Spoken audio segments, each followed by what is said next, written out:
سلام. کتابی که امروز میخوام راجبش صحبت کنم تهوع. معلومه. دلیل اینکه دارم تو ماشین ویدیو ضبط میکنم اینه که رفتم کافه اولین ویدیو رو ضبط کنم و برقها قطع بود. متاسفانه در کافه بسته بود و هوای بیرونم گرم، مجبور شدم بیام تو ماشین. و اما کتابی که امروز میخوام راجبش صحبت کنم تهوع، کتابی که از امروز تبدیل شد به کتاب مورد علاقه من. شاید خیلیاتون خونده باشین این کتاب رو، شاید هم خیلی‌ها هنوز جرئت نکرده باشین سمت این کتاب برین، چون خب جزو کتاب‌های نسبتاً سنگین حساب میشه دیگه. یک بحث فلسفی توش هست که ممکنه بعضیا با خوندنش راحت نباشن.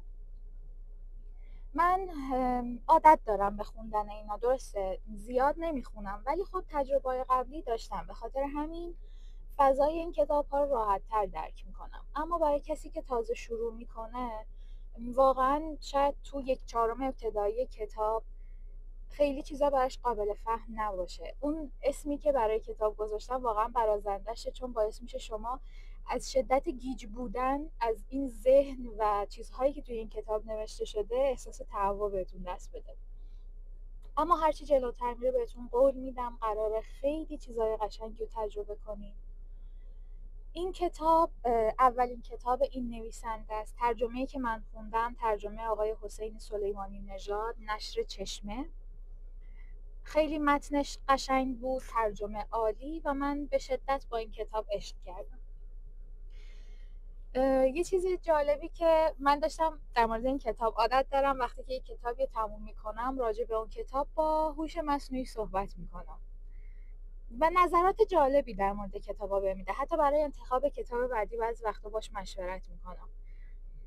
بهش گفتم که یک جمله بگو به کسایی که این کتاب رو خوندن. جمله‌ای که گفت من نوشتم که یادم نره بهتون بگم.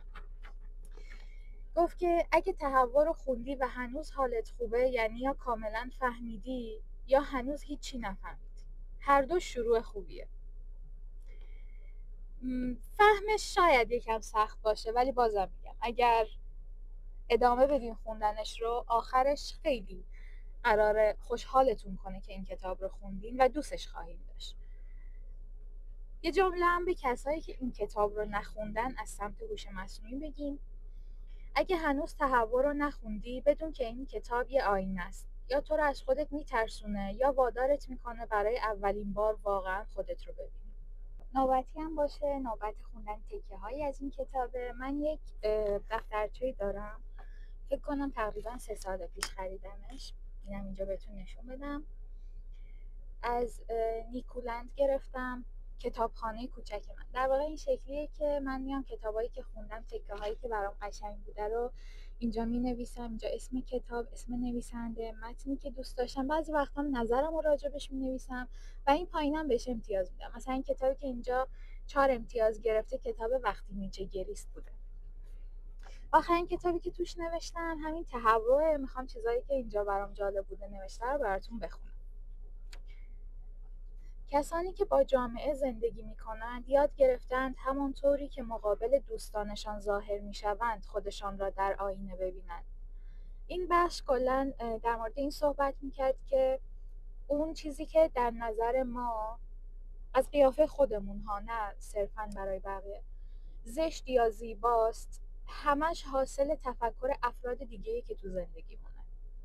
در واقع میگفت که اگه من با آدمای دیگه در ارتباط نباشم، هیچ وقت این به ذهنم نمیرسه که ممکنه این بخش از من زشت یا زیبا باشه و به نظرم هممون اینو درک میکنیم. چیزی که جامعه ما امروز زشت و زیبا بهش میگه یک معیاریه که با مردم داره سنجیده میشه. هرچی تعداد بیشتری از افراد جراحی‌های زیبایی انجام میدن، اونایی که جراحی انجام ندادن زشت‌تر به حساب میان، که خب مقیاس درستی نیست اما همه جامعه درگیرش.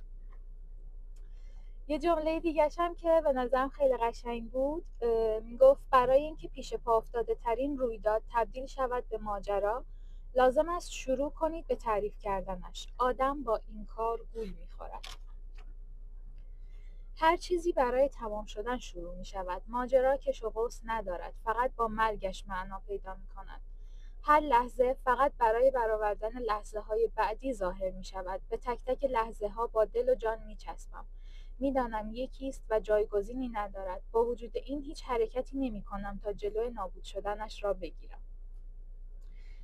امتیازشم به نظر من از 5 امتیاز لایق 4 هست.